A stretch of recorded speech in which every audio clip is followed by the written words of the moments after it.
ഇന്നത്തെ കാലത്ത് ഒരു ഫ്ലൈറ്റ് ടിക്കറ്റ് ബുക്ക് ചെയ്യാനായിട്ട് നമുക്ക് ഒരുപാട് ഓപ്ഷൻസ് ഉണ്ട്. അതിനകത്ത് ഗോഐബിബോ എന്ന് പറയുന്ന ആപ്ലിക്കേഷൻ എനിക്ക് വളരെ കംഫർട്ടബിൾ ആയിട്ട് തോന്നിയിട്ടുണ്ട്. ഹോട്ടൽ ബുക്ക് ചെയ്യാനും ഫ്ലൈറ്റ് ബുക്ക് ചെയ്യാനും ട്രെയിന്, ബസ് അങ്ങനെ എല്ലാം ബുക്ക് ചെയ്യാനായിട്ട് ഗോഐബിബോ വളരെ എഫിഷ്യൻ്റ് ആയിട്ടുള്ളൊരു ആപ്ലിക്കേഷനാണ്. നമുക്കൊരു ഫ്ലൈറ്റ് ടിക്കറ്റ് എങ്ങനെയാണ് ബുക്ക് ചെയ്യുന്നതെന്ന് നോക്കാം. ഫ്ലൈറ്റ് ടിക്കറ്റിൻ്റെ ഓപ്ഷൻ സെലക്ട് ചെയ്യുന്ന സമയത്ത് one way, round trip, multi city എന്ന് പറഞ്ഞ 3 ഓപ്ഷൻ ഉണ്ട്.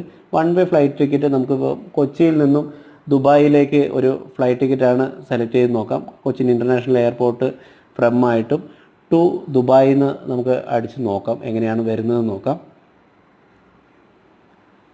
ദുബായ് ഇൻ്റർനാഷണൽ എന്ന് പറഞ്ഞ് സെലക്ട് ചെയ്യുന്ന സമയത്ത് നമുക്കത് കഴിഞ്ഞ് ഏത് ഡേറ്റിന് വേണം എന്നുള്ളത്, ഏത് ഡേറ്റിന് നോക്കുന്ന സമയത്ത് പല ഡേറ്റുകളിലും ഓരോ റേറ്റാണ് വരുന്നത്. നമുക്കത് മന്ത് വൈസായിട്ട് കാണാൻ പറ്റും എത്രയൊക്കെയാണ് ഓരോ ദിവസത്തെയും റേറ്റ് വരുന്നത്. നമുക്ക് റഫായിട്ട് ഒരു ഡേറ്റ് സെലക്ട് ചെയ്ത് നോക്കാം.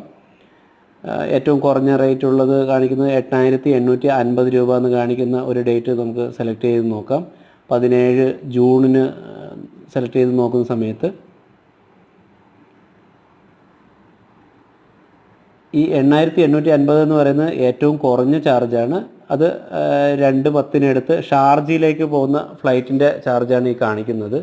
പിന്നെ അടുത്ത ഒരു ഓപ്ഷൻ എന്ന് പറഞ്ഞു കഴിഞ്ഞാൽ അബുദാബി ഉണ്ട്. അത് എത്ര കിലോമീറ്റർ ഡിസ്റ്റൻസിലാണ് ദുബായിൽ നിന്ന് കിടക്കുന്നത് വരെ നമുക്ക് അത് എഴുതി കാണിക്കുന്നുണ്ട്. ഇപ്പം ഡയറക്റ്റ് ദുബായിലേക്കാണ് പോകേണ്ടതെന്നുണ്ടെങ്കിൽ അന്നത്തെ ദിവസം ദുബായിലേക്ക് പോകാനായിട്ട് 11,372 രൂപയാണ് വരുന്നത്.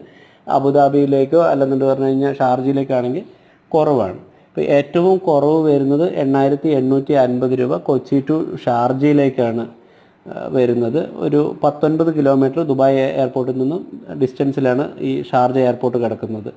അപ്പം ഷാർജയിലേക്ക് ടിക്കറ്റ് ബുക്ക് ചെയ്യാനായിട്ട് നോക്കുന്ന സമയത്ത് നമുക്ക് വീണ്ടും ഒരു 2-3 ഓപ്ഷൻസ് തരുന്നുണ്ട്. ക്യാൻസലേഷൻ ചെയ്യാനാണെന്നുണ്ടെങ്കിൽ ചാർജ് ഇല്ലാത്ത രീതിയിൽ. ഇപ്പം ഈ 8,850 രൂപയ്ക്ക് നമുക്ക് ക്യാൻസലേഷൻ ചെയ്യുന്ന സമയത്ത് റീഫണ്ട് ചിലപ്പോൾ ഒന്നും തന്നെ കിട്ടണമെന്നില്ല.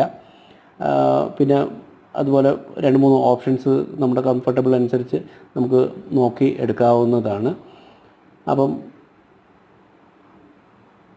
അത് സെലക്ട് ചെയ്യാൻ നോക്കുന്ന സമയത്ത് എയർലൈൻ കമ്പനിയുടെ ഭാഗത്ത് നിന്ന് ഒരു 1,500 രൂപയുടെ ഇൻക്രീസ് വന്നു എന്ന് കാണിക്കുന്നത്. അത് പല സമയത്ത് നമ്മൾ ടിക്കറ്റ് ബുക്ക് ചെയ്യാൻ നോക്കുന്ന സമയത്ത് വരാവുന്ന ഒരു കാര്യമാണ്. നമ്മൾ ടിക്കറ്റ് ബുക്ക് ചെയ്യാൻ വേണ്ടി സെർച്ച് ചെയ്യുന്ന സമയത്ത് പെട്ടെന്ന് തന്നെ ഒരു റേറ്റ് ഹൈക്ക് വരാറുണ്ട്.